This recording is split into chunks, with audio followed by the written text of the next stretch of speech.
That's Nick. And that's Joseph. And today we're here to talk about Landscape with Invisible Hand, the third film directed by Cory Finley, which premiered at the 2023 Sundance Film Festival. It is being released August 18th, 2023, courtesy of MGM and United Artists Releasing. Do you know Cory's other films? Yeah, I haven't seen his debut, Thoroughbreds, from 2017, but we did review his last feature, Bad Education, starring Hugh Jackman and Allison Janney. Oh, I like that movie. Mm-hmm. Yeah, I did too. I like this one too. Mm-hmm. When an occupying alien species, bureaucratic rule, and advanced technology leaves most of Earth impoverished and unemployed, two teenagers hatch a risky plan to ensure their families' futures. My pull quote, Landscape with Invisible Hand is an oddly fascinating and compelling conversation piece. Oh, and some same verbiage for me. A fascinating, wistful portrait of how consumerism and capitalism leisurely erodes our humanity. I thought this movie was excellent. I did too. It's, it's a good example of, watch so much stuff that is a little middle of the road to kind of be in a sense of wonder about themes and storytelling. It's weird, smart, quirky. It's melancholic. Thoughtful, yeah. So it's set like 5 years in the future, but we find out that 5 years prior, so like today, aliens landed on Earth, and they're called VUVs. Yeah, VUVV, VUV. And basically, like, the world's like financiers decided to get in cahoots with the aliens because they were propositioning that they could help with wealth creation and industrial efficiency.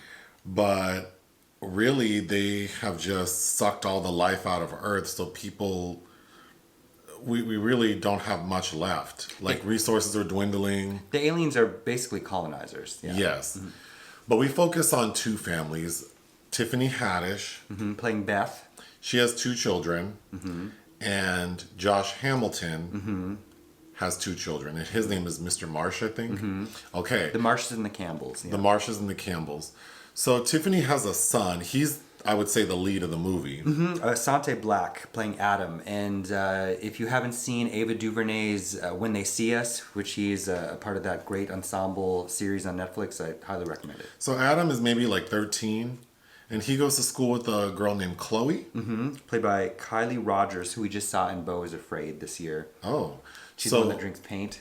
Oh, that's her? Yeah. Wow. Okay, so Chloe is Josh Hamilton's daughter. Mm-hmm. So Adam's mom, Tiffany Haddish, she is a lawyer by trade, but now with the alien invasion, struggling to find work. Thankfully, though, they own this big house.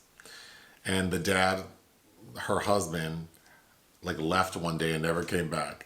And Josh Hamilton, he's homeless. Mm-hmm. So little Adam likes Chloe and invites her to dinner. They come over, they explain they're homeless, and Adam says, well, you guys can live here. We have a big old basement. As long as you want, indefinitely.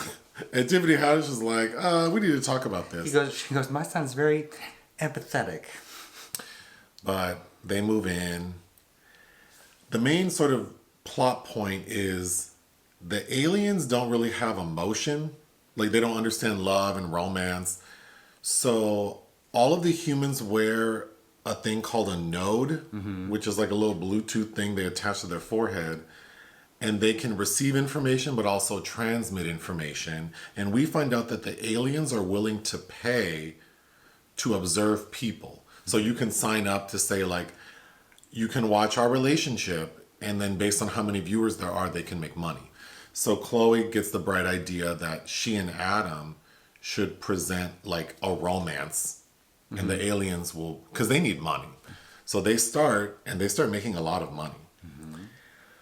But they eventually get sued by the aliens for basically like fraud, because their show is called like Two Teenagers in Love. Mm-hmm. But the aliens can tell they're not in love based on their biochemistry. They say your biology betrays you. Yes.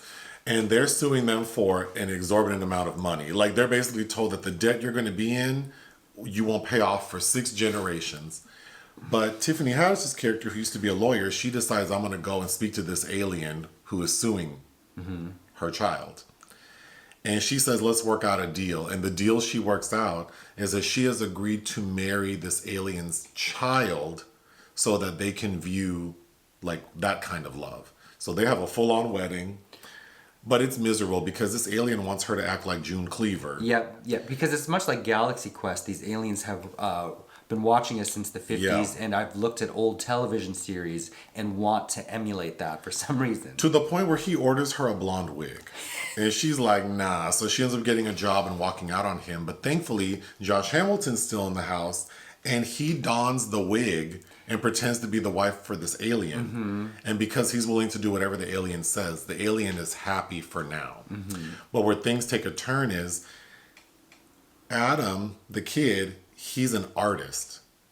And the film is punctuated with his art, which we can get to. But he paints this huge mural that represents like the aliens landing on Earth. And they end up loving it. Mm-hmm. And they commission him to be the artist in residency on their little planet. And they're going to pay him like millions of dollars a year. So we think, yes, their lives have changed. They're like rich now.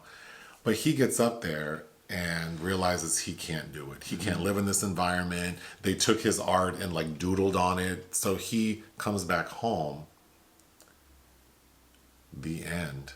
I mean, we see him working on a new piece of art with Chloe. And he kind of reconnects with her, because I think there's where the sadness comes in is they have an initial romance, but it is depleted very quickly by this. And it makes psychologically, it makes sense. Like she's homeless with her dad and brother, so this is a way to make money. I'm never taking this off, but that's the very thing which kind of kills their romance. There's so much to talk about in this movie, and I like how bleak it feels. Yeah. But so in school, we see that the aliens are adjusting the curriculum. Mm-hmm. So like we see the English literature teacher saying, there's no more English lit. You're just going to learn about the VUVs. Yep, you're going to learn VUV language. Very colonizer energy. So that's depressing. The teacher shoots himself point blank in the head. Yeah, the teacher ends up killing himself. In front of the students. And then it gets worse because ultimately the VUVs decide that they don't need schools, that they can just transmit like information directly to them with the nodes, and all they want humans to learn about is what they do. And it stops them from gathering, and it's another controlling, a slippery slope of an enslavement. Yeah. Yes, so that's super creepy. Their food situation's interesting because they're eating like synthetic meats, and everything looks like blocks of like Jello and Spam, which is funny because the aliens look like blocks of Spam. Blocks of Spam if you put hospital slippers on them.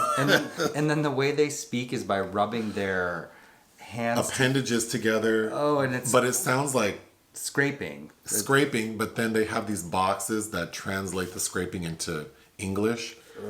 Yes. I thought the way the aliens looked was really fun because the effects are good. Yeah, they're decent, and it doesn't even matter. But it doesn't matter. Yeah. But I think because they kind of look non-threatening, that makes it more creepy. Well, just how they've taken over. They have this advanced technology. They're not, they're not trying to overtake us in the way that we would assume. So we invite them in, and then they take over like a cancer and deplete us. Another theme that I thought was really compelling is sort of like the issue of race, because someone has taken over humans, right? So you would think like we all need to just calm down and work together. But then we see Tiffany Haddish, this black woman with her black family, who she's educated, she was an attorney, she owns this big nice house. And then you have Josh Hamilton and his white family, and they're homeless. He also used to be a professional. I think he was an architect or something like that. Mm-hmm. And Michael Gandolfini plays his son Hunter, who I really liked.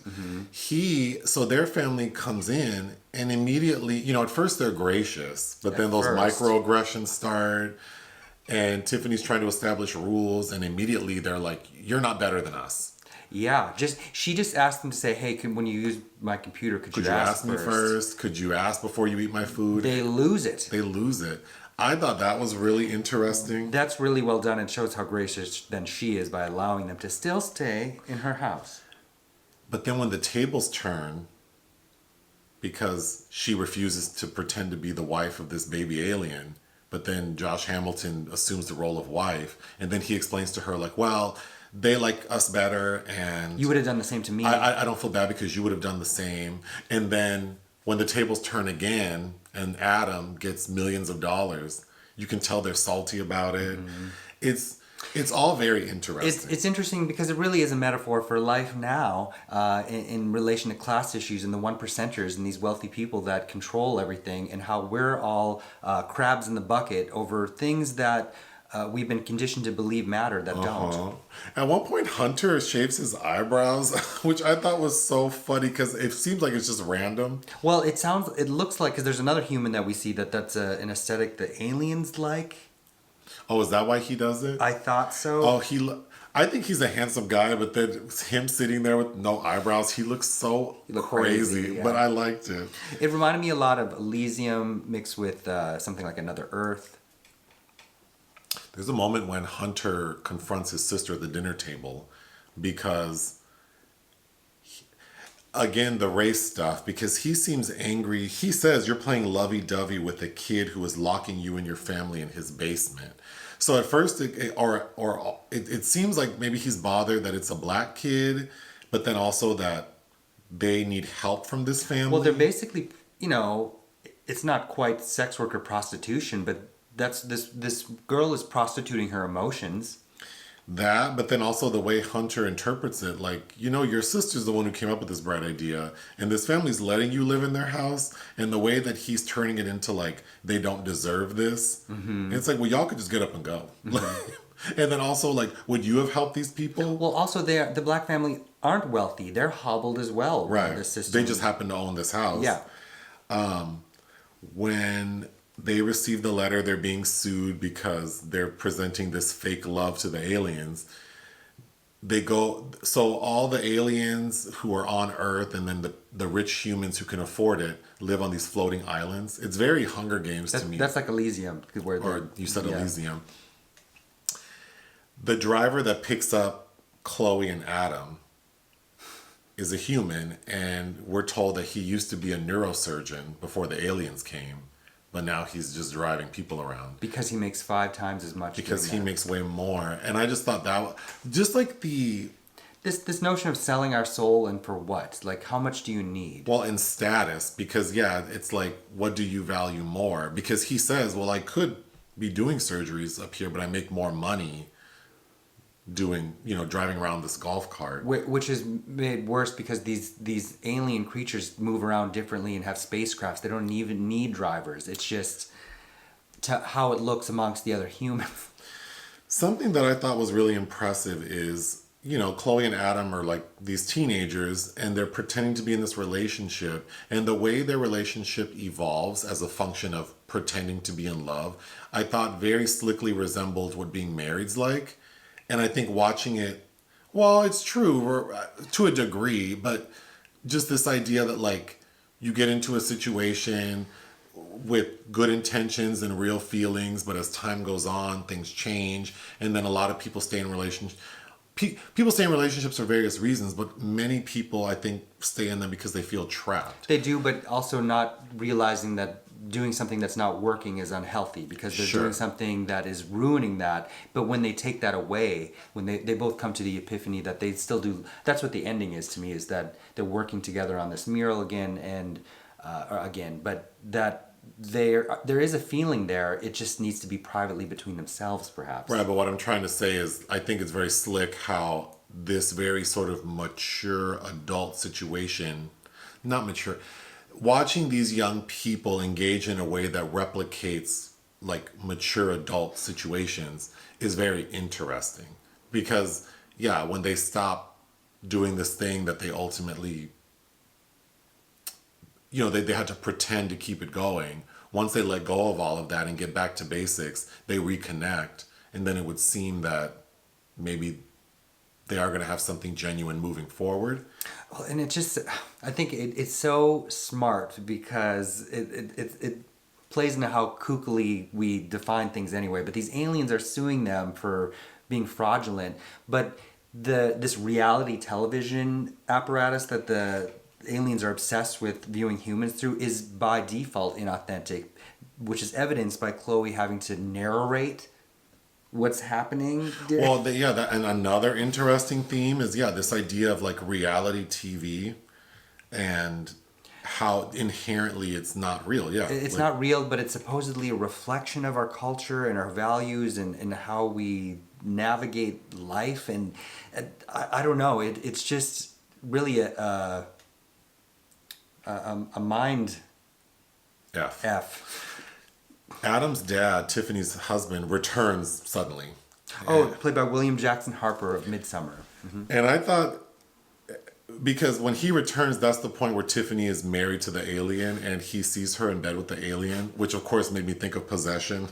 Yes, yeah, very good note there. And it also reminded me of the cat, if we don't lock her up wanting to sleep right on our faces. Well, plus the cat kind of looks like the alien. But then it does the same to Josh Hamilton, and he's got to wear that wig in bed. Oh God, that's funny. Then the job Tiffany gets, we find out, is working for this place called Heather's Bucket of Broth.